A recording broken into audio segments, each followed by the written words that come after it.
Bismillahirrahmanirrahim. Assalamualaikum warahmatullahi wabarakatuh. Waalaikumsalam. Alhamdulillah alladzi hadana li hadza wa ma kunna linahtadiya laula an hadanallah. Asyhadu an la ilaha illallah wahdahu la syarikalah wa asyhadu anna Muhammadan abduhu wa rasuluh. Allahumma shalli wa sallim ala Muhammadin wa ala alihi wa ashabihi wa mawalah. Subhanaka la ilma lana illa ma 'allamtana innaka antal alimul hakim. Allahumma anfa'na bima 'allamtana wa 'allimna ma yanfa'una wa zidna ilma. Allahumma inna nas'aluka ilman nafi'an wa rizqan thayyiban wa amalan mutaqabbala. Ikhwani wa akhwati fillah, azanillahu wa yakum, teman-teman sekalian, alhamdulillah, puji syukur kita panjatkan kepada Allah Subhanahu wa taala.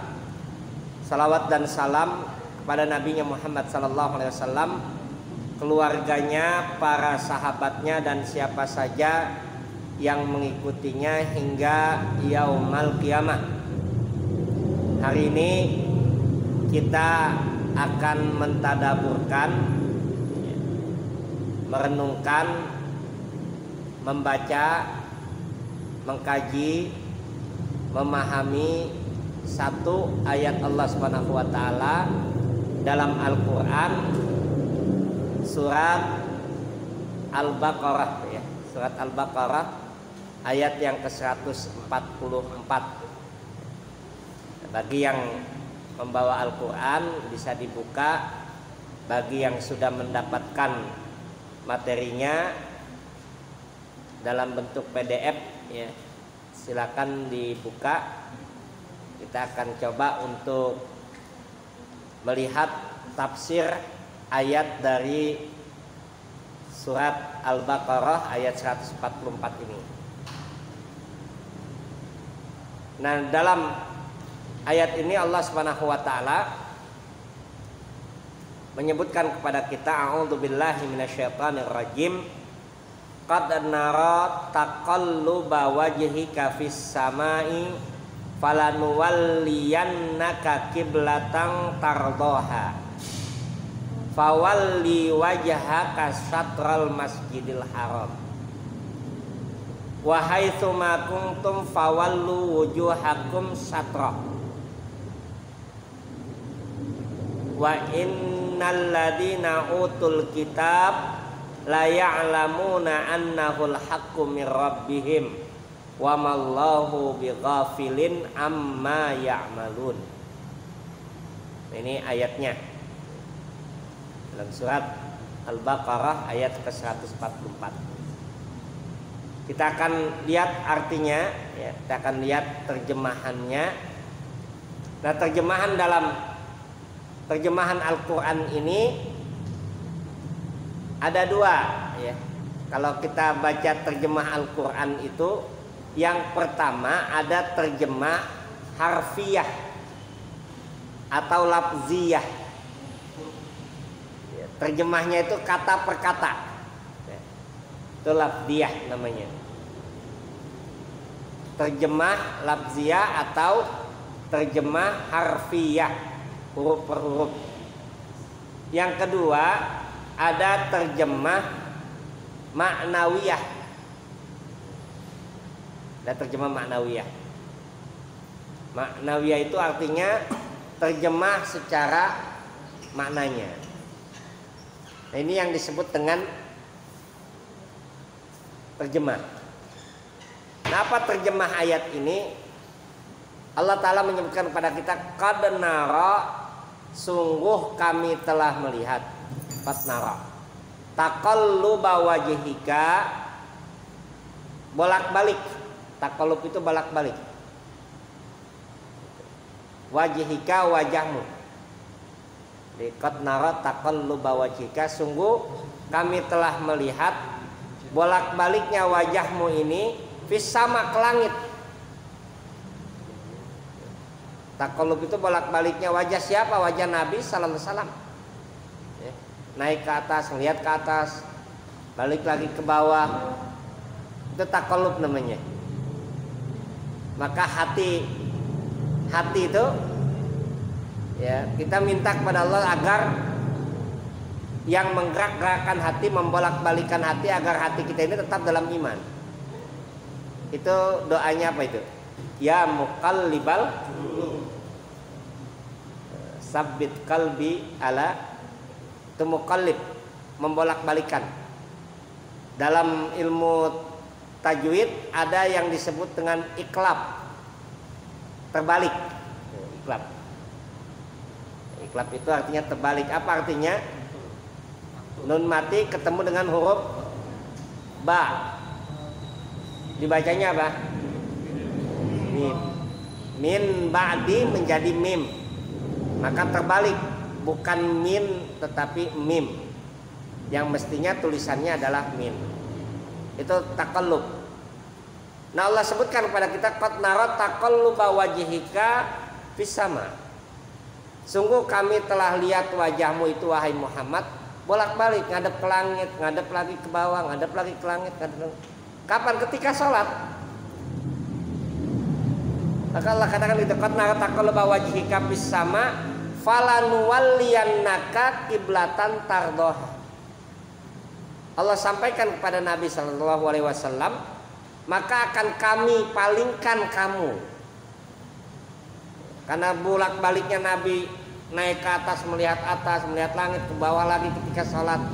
Apa kata Allah? Falanuwalliyannaka kiblatan tardoha, maka akan kami palingkan wajahmu kiblatan ke arah kiblat tardoha yang kamu suka,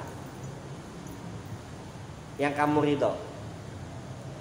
Fawalli wajhaka syatral masjidil haram, maka hadapkanlah wajahmu satra ke arah masjidil haram. Dulu berarti sholatnya tidak menghadap masjidil, maka Nabi merasa keberatan. Menghadap mana itu? Menghadap Baitul Maqdis. Berapa lama menghadap Baitul Maqdis? Dalam hadis Nabi Shallallahu Alaihi Wasallam disebutkan kurang lebih 11 bulan sebagian tafsir. Dalam hadis yang lain itu menyebutkan kurang lebih 7 bulan. Nabi Shallallahu Alaihi Wasallam membolak-balikan pandangannya ke langit, ke bawah ketika sholat, karena beliau menginginkan Masjidil Haram yang menjadi arah kiblat. Kenapa? Karena dekatnya agama Nabi Shallallahu Alaihi Wasallam tadi, agama Islam itu kepada apa? Kepada syariat Ibrahim yang membangun Masjidil Haram, Ka'bah. Nah ini, fawalli wajhaka syatral Masjidil Haram wa haitsu ma kuntum fawallu wujuhakum. Dan di mana saja kalian berada, fawallu wujuhakum, maka palingkan wajah kalian satroh ke arah Masjidil Haram tadi. Jadi bukan hanya ketika berada di Masjidil Haram, dimanapun berada, kalau sholat itu arahkan pandangan ke Masjidil Haram. Jangan ngarahkan pandangannya ke Gunung Kidul, tapi ke Masjidil Haram gitu. Jangan mengarahkan pandangannya itu kepada yang lain, tetapi ke arah Masjidil Haram. Fawalli wajhaka satral Masjidil Haram. Wa innal ladina utul kitab, kata Allah Subhanahu wa taala kemudian, wa inna, dan sungguh alladina, orang-orang yang utul kitab, diberikan kitab. Siapa mereka? Yaitu orang Yahudi dan Nasrani. Jadi orang yang Allah berikan kitab sebelum Nabi Sallallahu Alaihi Wasallam itu adalah orang Yahudi dan Nasrani. Utul kitab. La ya'lamuna, akan mengetahui, sungguh mereka akan mengetahui annahul haqqu mir rabbihim, bahwasanya kebenaran itu dari Tuhan mereka. Kenapa seperti itu? Karena ketika Nabi Sallallahu Alaihi Wasallam salat menghadap Baitul Maqdis orang Yahudi, orang Nasrani yang Allah sebut ahlul kitab. Ahlul kitab itu orang Yahudi dan Nasrani. Kalau orang Buddha, Hindu, Konghucu tidak disebut ahlul kitab. Tapi kalau yang disebut dengan ahlul kitab itu Yahudi dan Nasrani. Kenapa Allah katakan la ya'lamunal haq? Orang Yahudi dan Nasrani itu akan tahu bahwa kebenaran itu dari Tuhan mereka. Kenapa? Karena mereka menyukai kalau seandainya umat Islam itu sholat menghadap Baitul Maqdis dan tidak dipindah menghadap Masjidil Haram. Padahal mereka tahu itu. Mereka tahu sebelumnya dalam kitab mereka bahwa Nabi yang terakhir nanti dengan ciri-ciri yang disebutkan dalam kitab mereka itu syariatnya hampir sama, bahkan banyak syariat yang diambil dari syariat Nabi Ibrahim alaihissalam. Kan ada ibadah haji ya. Yang pertama kali siapa? Ibrahim. Kurban, sunat. Tuh yang belum disunat siapa? Ada yang belum disunat nggak ada ya. Sunat itu siapa? Nabi Ibrahim alaihissalam pertama kali itu. Gunting kuku. Tuh. Min sunanil fitrah itu termasuk merapikan kumis ya, mencukur bulu-bulu yang tidak pada tempatnya yang tepat gitu ya. Itu disebut dengan sunanul fitrah. Sunnah fitrah itu siapa yang pertama kali disyaratkan? Nabiullah Ibrahim. Nabiullah Ibrahim alaihissalam.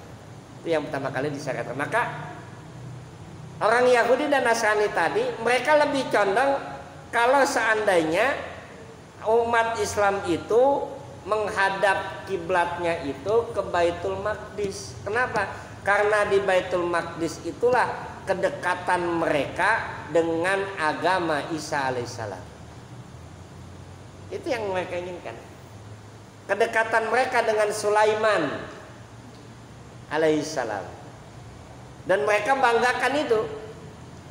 Nanti kalau baca silsilah para nabi itu ya, Nabi Ibrahim itu bapaknya siapa? Yang tahu nggak? Nabi Ibrahim itu siapa bapaknya?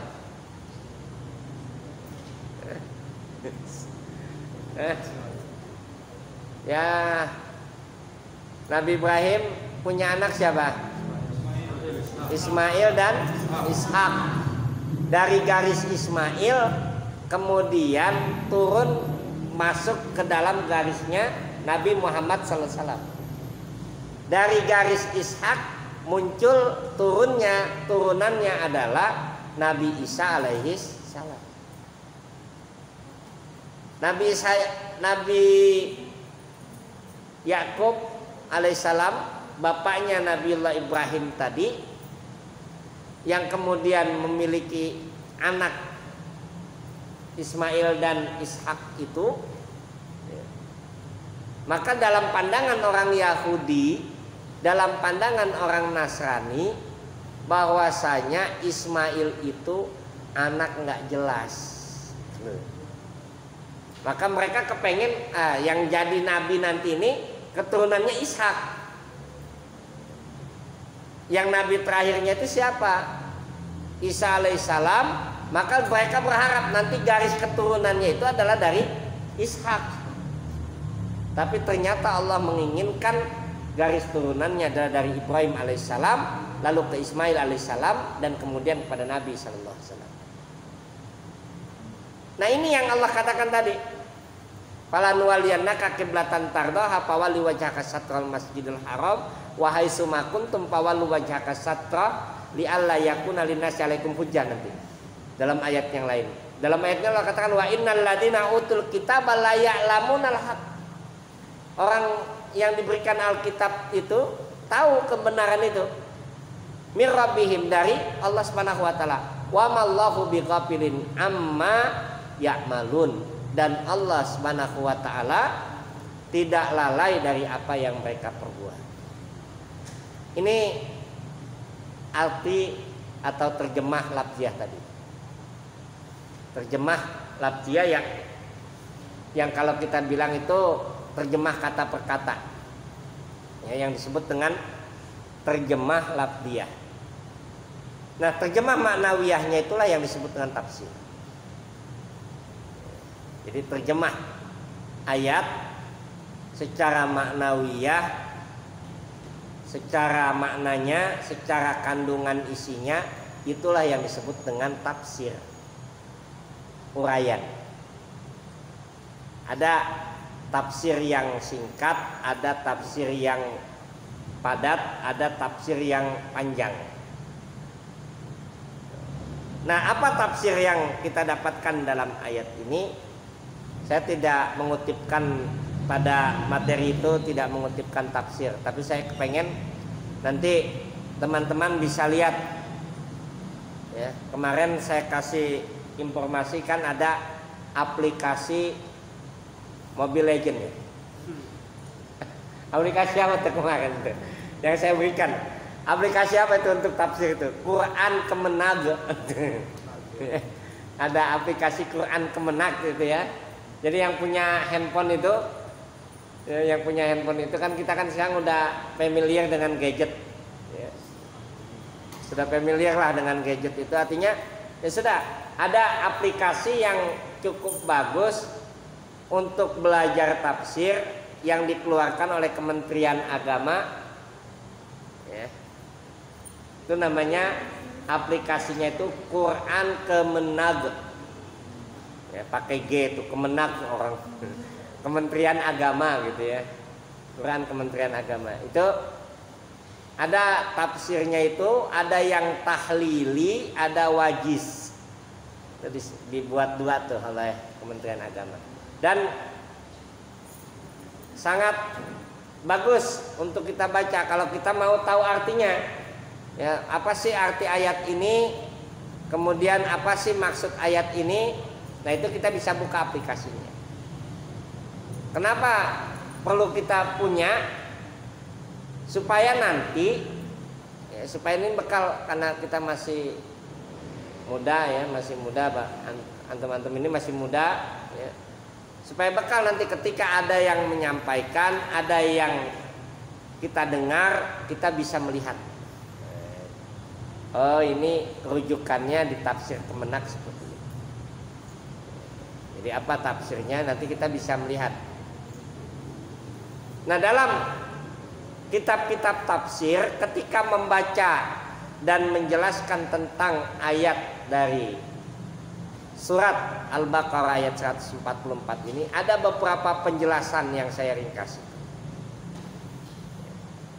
Yang pertama, dalam materi itu ada ringkasan yang pertama itu, yaitu bahwasanya dalam ayat ini Allah Subhanahu wa taala menyebutkan tentang Al-Masjidil Haram. Al-Masjid itu tempat sujud. Tempat sujud. Al-Haram artinya yang mulia. Jadi tempat sujud yang mulia. Saya ingin sampaikan, nanti seringkali ada yang banyak bertanya ya. Ada sekitar. Seringkali banyak yang bertanya apa yang membedakan antara masjid dengan musola. Gedean sama kecilan. Hah? Gedean sama kecilan. Kan gampang itu jawabannya. Mau dipakai sholat Jumat apa enggak? Yang masjid tempat sujud, musola tempat sholat. Nah, kalau dalam literatur bahasa Indonesia itu ya benar tadi, masjid gedean, musola kecilan. Itu definisinya. Tapi dalam literatur hadis, dalam penjelasan hadis Nabi SAW, ketika menyebutkan tentang masjid itu adalah didefinisikan oleh para ulama itu tempat sujud yang di dalamnya dilaksanakan sholat Jumat.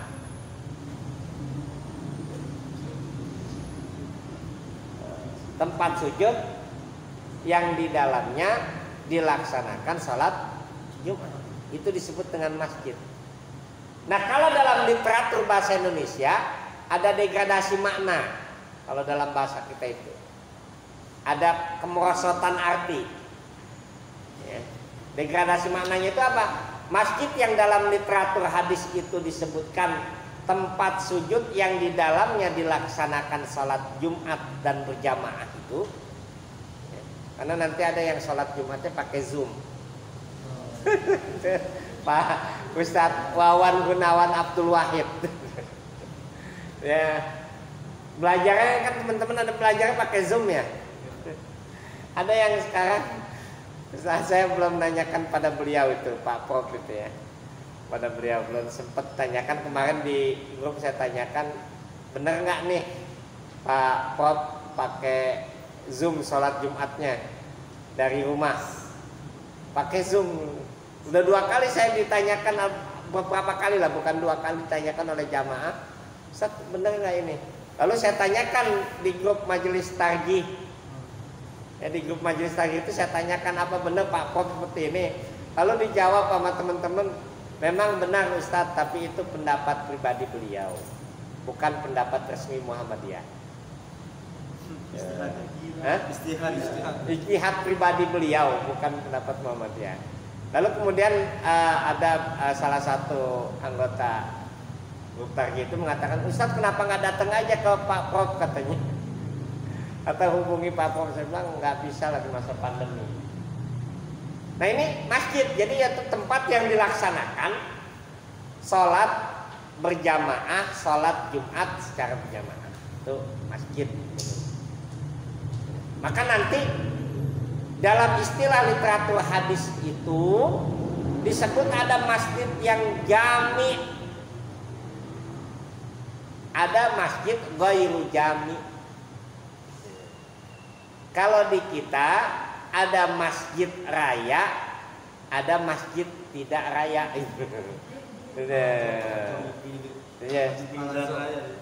Masjid raya itu masjid yang besar itu ya. Masjid agung. Kalau di kampung yang sifatnya provinsi itu ada masjid agung, Al-A'zam misalkan, itu pakai masjid raya. Kalau ada jami, ghairu jami. Nah masjid jami itu masjid yang diselenggarakannya sholat Jumat. Masjid ghairu jami itu masjid yang tidak diselenggarakannya sholat Jumat. Itu tempat sujud. Nah kalau musola itu apa? Musola kalau dalam bentuk kita tadi itu kan disebutkan musola itu yang lebih kecil dari masjid. Tapi dalam hadis Nabi SAW yang dimaksudkan dengan musola itu tanah lapang. Jadi beda itu. Kalau masjid ini permanen, tempat sujudnya dalam bentuk bangunan baik besar ataupun kecil, musola ini tidak permanen atau insidental. Tempat yang kadang-kadang dijadikan musola, tapi besoknya bisa jadi tempat buat gereja. Nah, kayak di kantor-kantor itu ya. Itu namanya musola. Itu beda, tanah lapang misalkan buat sholat Id. Ya besoknya buat parkir lagi. Ya kan, memang bukan buat sholat, bukan masjid, tidak permanen. Itu yang disebut dengan musola. Maka Nabi mengatakan dalam kaitannya dengan kata musola itu, kata Nabi SAW, man kana lahu dhu sa'atin walam yudahi fala yuqrabanna musallana. Jangan dia dekati tempat sholat kami. Maksudnya di situ tanah lapang.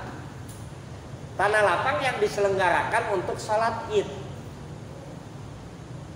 Kalau orang yang punya kesanggupan, punya kemampuan berkurban, tapi dia tidak mau berkurban, maka jangan dekati tanah lapang, yaitu jangan tempati tempat sholat id kami.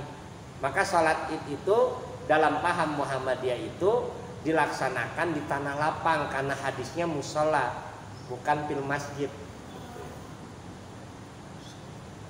Di halaman masjidnya masuk tanah lapang gitu. Nah ini yang kaitannya. Nah, Masjidil Haram, Masjid Al-Haram. Apa haram itu? Haram itu mulia.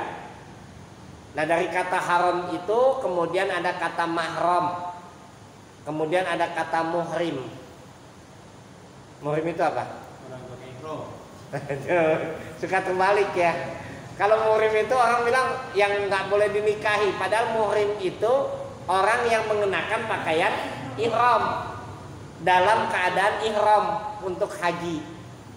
Pakaian ihram itu apa? 2 helai kain putih. Tapi kalau orang yang tidak boleh dinikahi karena dimuliakan disebut mahram. Ibu, mertua, kakak, adik, kandung itu mahram, yang disebut dengan mahram.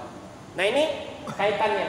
Kenapa ini kita tahu, harus kita ketahui? Saya ingin sampaikan dalam kesempatan ini secara langsung bahwa nanti kaitannya kalau kita sholat di musola ada tahiyatul masjid enggak? Ada musola yang kita sebut di sini langgar, surau, musola, bangunan kecil. Ya, di situ dilaksanakan sholat berjamaah, tetapi tidak ada sholat Jumat. Kalau di Indonesia disebut dengan musola, tapi dalam hadis itu juga disebut masjid. Maka tetap ada tahiyatul masjid. Tapi ketika sholat di lapangan tidak ada tahiyatul lapangan. Tahiyatul musola. Apalagi tahiyatul basement. Ya, kalau sholat Jumat di kantor-kantor itu biasanya di basement itu, lantai paling bawah gitu. Nah ini Masjidil Haram, tempat yang mulia. Maka penjelasan para ulama tafsir menyebutkan kepada kita tadi bahwa ayat ini menyebutkan Masjidil Haram apa artinya? Sebagai ganti dari kata Ka'bah. Allah tidak sebutkan kata Ka'bah, tetapi Allah katakan satrol Masjidil Haram, ke arah Masjidil Haram. Apa maksudnya? Yang dimaksud menghadap ke arah Ka'bah itu karena yang diinginkan dalam ayat itu kalau dia berada dalam hadapan langsung melihat Ka'bah, maka dia menghadap ke arah Ka'bah. Tetapi kalau seandainya tidak, dia searah ke Masjidil Haram. Jadi nggak harus pas-pas bener. Kan dulu Pak Kiai Ahmad Dahlan itu ya memindahkan arah kiblat itu karena melencengnya itu jauh. Gitu. Melencengnya jauh. Tapi kemudian kemarin ada terjadi pergeseran lempengan bumi yang diperkirakan arah kiblat itu berubah lagi, tetapi perubahan itu tidak terlalu jauh. Itu berbeda dengan konteks dulu ketika Kiai Haji Dahlan itu beliau memindahkan garis masjid itu, garis untuk sholat dan arah kiblat tadi. Nah ini satral Masjidil Haram. Maka kenapa Allah sebutkan di sini dalam ayat ini fawalli wajhaka satral Masjidil Haram, ke arah Masjidil Haram, masjid yang mulia ini, bukan ke arah Ka'bah. Allah sebut agar apa? Agar mereka yang jauh, yang tidak bertempat tinggal di Ka'bah, yang tidak bertempat tinggal di sekitar Ka'bah itu, kalau mereka tidak menemui atau tidak mendapati, tidak melihat Ka'bah itu, maka arahkan sholatnya ke arah situ. Itu yang disebut dengan Masjidil Haram. Nah, kata Masjidil Haram ini juga didapatkan dalam hadis-hadis Nabi SAW. Didapatkan dalam beberapa hadis Nabi. Tadi saya mau cantumkan hadisnya, tapi qadarullah, ya qadarullah apa aplikasi yang tadi digunakan oleh saya untuk menulis itu, aplikasinya ada error ya, aplikasi hadis itu. Jadi tidak sempat saya tuliskan. Nah dalam konteks pemindahan kiblat ini, yang dari Baitul Maqdis kemudian dipindahkan arahnya menghadap Masjidil Haram tadi, maka itu disebut dalam istilah ilmu tafsir nasih, mansukh. Kalau nanti nasih itu yang menghapus, yang mentipek. Mansukh itu yang dihapus. Ayatnya dalam Al-Quran surat Al-Baqarah ayat yang ke-102. Manansakh min ayatin aw nunsiha na'ti biha bi khair bimisl aw misliha. Kata Allah Subhanahu wa taala, tidaklah kami hapus atau kami jadikan kamu lupa wahai Muhammad dari satu ayat, melainkan akan kami datangkan dengan yang lebih baik. Itu yang disebut dengan nasih. Ada yang menghapus, ada yang dihapus. Maka di situ saya berikan garis merah itu dalam makalah itu. Fontnya saya warnakan merah karena itu istilah tafsir. Oh, apa maksudnya ada ayat yang menghapus? Ayat ini menjadi penghapusan sholat yang tadinya menghadap Masjid Baitul Maqdis, lalu dihapus menjadi menghadap Masjidil Haram, Baitullah. Maka ayat ini menjadi penghapus nasih. Baitul Maqdis itulah yang dihapus. Jadi tadinya sholat di menghadap Baitul Maqdis, lalu kemudian dihapus menghadap ke Baitullah atau Masjidil Haram. Nah, itu yang disebut dengan istilah nasih dan mansukh. Ini istilah yang kalau di materi itu saya kasih guys font warna merah agar bisa kita pahami kata kuncinya. Kemudian yang berikutnya, apa penjelasan para ahli tafsir tentang ayat ini, bahwa kewajiban menghadap kiblat dalam sholat itu juga menjadi syarat sahnya sholat. Jadi kalau ada orang yang sholat nggak menghadap kiblat, nggak sah sholatnya.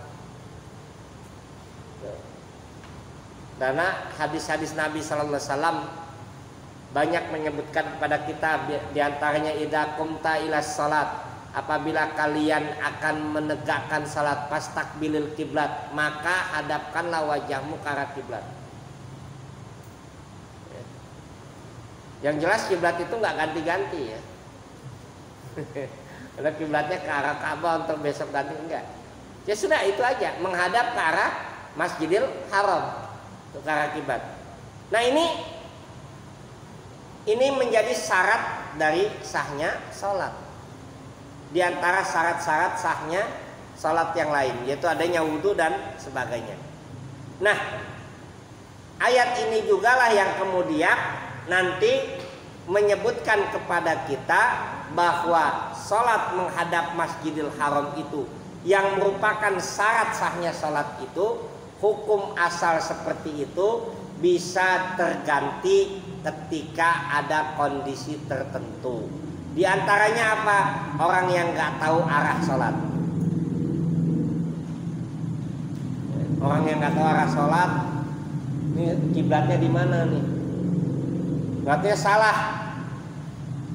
Sampai selesai sholatnya, udah nggak usah diulangin. Ya, itu faedah hukumnya itu seperti itu. Ya, jadi hukum kandungan dari ayat itu nanti, kalau seandainya ada orang yang sholat salah arah kiblatnya, bukan disengaja, dia udah coba, dia ukur-ukur, karena ada cara untuk mengukurnya itu. Ya. Pernah prakteknya belum ya di kita mah, pelajaran AIK-nya belum kali ya, belum praktek bagaimana menentukan atau mengukur arah kiblat. Itu ada rumus-rumusan matematikanya. Ada ukuran-ukurannya itu yang biasanya itu dilakukan pelatihan di majelis tarjih, bagaimana mengukur arah kiblat. Kalau mau gampangnya dari sinar matahari yang biasanya hanya terjadi 1 tahun 2 kali, yaitu ketika matahari tepat di tengah Ka'bah. Maka kalau matahari tepat di tengah Ka'bah, kita berada dimanapun, bayang-bayang kita akan sama nanti dengan searah kiblat. Nah, itu hanya 2 kali terjadi dalam 1 tahun. Tapi kalau mau menentukan dengan hitungan, ada orang yang nggak tahu, ngitung nggak bisa, matematikanya nggak bisa. Gitu. Kalau nggak bisa ngitung dah, tanya orang nggak ada yang tahu arah kiblat mana gitu kan. Apalagi bagi yang misalkan yang biasa pergi camping nih, ke arah mana ini kiblatnya, bingung dah keder. Ya sudah dia tentukan dari kayaknya ini deh. Salat arahnya nggak taunya, selesai sholat salah. Sudah nggak usah ulangi lagi sholatnya. Jadi itu faedah hukumnya. Kenapa? Karena nanti ada ayat yang lain yang di situ saya tuliskan bahwa ayat ini surat Al-Baqarah 144 ini ada ayat yang terkait, yaitu surat Al-Baqarah 149 dan 150. 149 dan 150 ayatnya itu. Itu ayat yang terkaitnya. Wahai sumakuntum fawallu wujuhakum satro. Di mana saja kamu berada nanti menghadap ke arah Ka'bah, tapi kalau kita tidak dalam kondisi yang tahu, kita tidak tahu bagaimana ke arah Ka'bah itu, arah kiblat itu seperti apa. Satrul Masjidil Haramnya kita nggak tahu, menghadap Masjidil Haramnya kita nggak ngerti, maka kemana saja kita sholat, maka disitulah fasamma wajhullah. Maka itu dibenarkan. Tapi kalau di tengah sholat baru dibilangin, salah, kiblatnya salah. Sebelah kanan kamu bukan sebelah kiri kan, gitu kan? Apa yang dilakukan tuh? Langsung pindah. Mana dalilnya? Ini ayat ini. Fawalli wajhaka satral masjidil haram. Ayat ini menyebutkan pada kita, di mana saya fawalli wajhaka satral masjidil haram, maka hadapkanlah wajahmu ke Masjidil Haram. Dan ternyata ayat 144 ini kalau kita lihat korelasinya dengan ayat yang sebelumnya, hubungannya dengan ayat sebelumnya itu, ayat sebelumnya menunjukkan kepada kita hadis Nabi yang menyatakan turunnya pemindahan kiblat ini, ayat ini diturunkan ketika sholat asar. Jadi Nabi sholat asar berjamaah, lalu kemudian masih menghadap Baitul Maqdis. Nabi masih lihat-lihat itu, turun ayat Allah, fawalli wajhaka satral masjidil haram. Maka Nabi langsung muter. Ya karena imamnya muter, makmumnya juga muter. Kecuali kalau presidennya nggak muter, makmumnya kagak muter.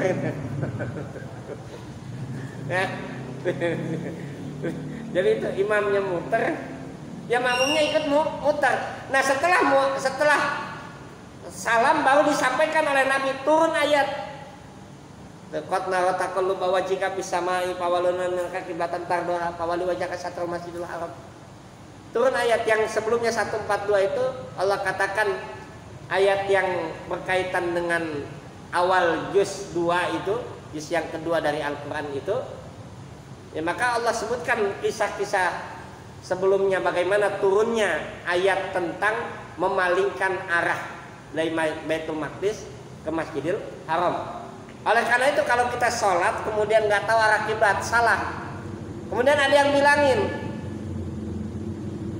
salah, ke kanan sedikit, tidak ke kanan, balik aja langsung kanan.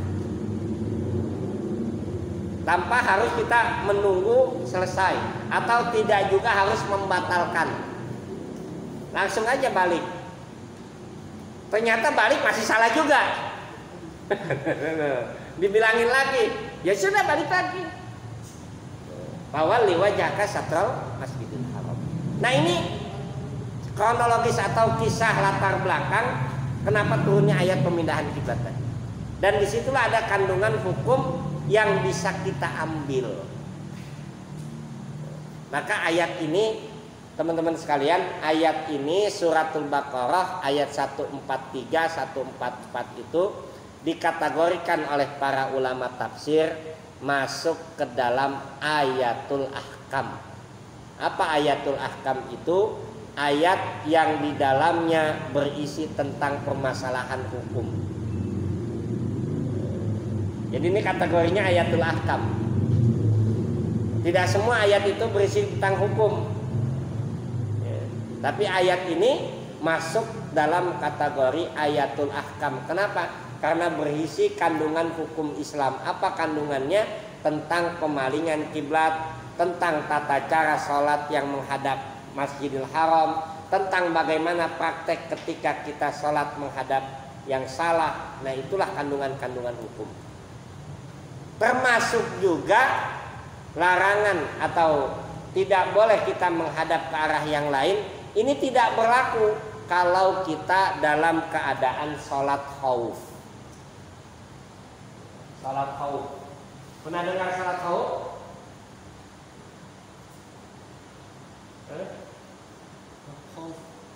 Sholat khauf itu pernah dengar nggak? Khauf itu artinya takut. Sholat dalam keadaan takut, bukan takut setan. Dalam keadaan peperangan, yang nanti dalam bahasan tarji itu masuk juga dalam bencana. Jadi kalau bencana yang tidak memungkinkan kita, maka ada keringanan yang Allah berikan dalam pelaksanaan sholat. Nah, sholat khauf ini sholat yang Allah syariatkan kepada mereka yang berada dalam medan peperangan. Maka boleh dia sholat dengan sholat khauf. Maka kalau dalam kondisi sholat khauf tidak perlu menghadap kiblat, boleh dia menghadap arah musuh, boleh. Misalkan bentengnya di depan berada di sebelah kanan berbeda dengan arah kiblat, sementara pintu gerbangnya itu menghadap ke arah yang lain, maka dia boleh sholat menghadap pintu gerbang tadi untuk berjaga-jaga dari musuh, dan itu yang disebut dengan sholat khauf. Nanti prakteknya dilakukan oleh Nabi dalam hadisnya. Nah, ini sholat khauf itu harus diajarkan buat kita. Untuk apa? Untuk dilaksanakan ketika demo. Ya, kalau demo kan bingung. Polisi juga kan kalau lagi demo kan juga ngejaga juga gitu kan. Maka ajarin juga sholat khaufnya gitu kan. Bagaimana sholat khauf ketika demo gitu ya. Nah, ini kan berhadapan-hadapan itu sholat. Nah ini teman-teman sekalian, beberapa hal yang berkaitan dengan ayat 144 dari surat Al-Baqarah ini ya. Sengaja diperingkas ya, dipermudah untuk kita bisa mencerna dengan baik. Lebih kurang mohon maaf, nanti kalau ada yang ditanyakan, didiskusikan, dipersilakan. Saya akhiri terlebih dahulu. Hadanallahu wa iyyakum ajmain. Nasrun minallahi wa fathun qarib wa basyiril mu'minin. Wassalamu alaikum warahmatullahi wabarakatuh.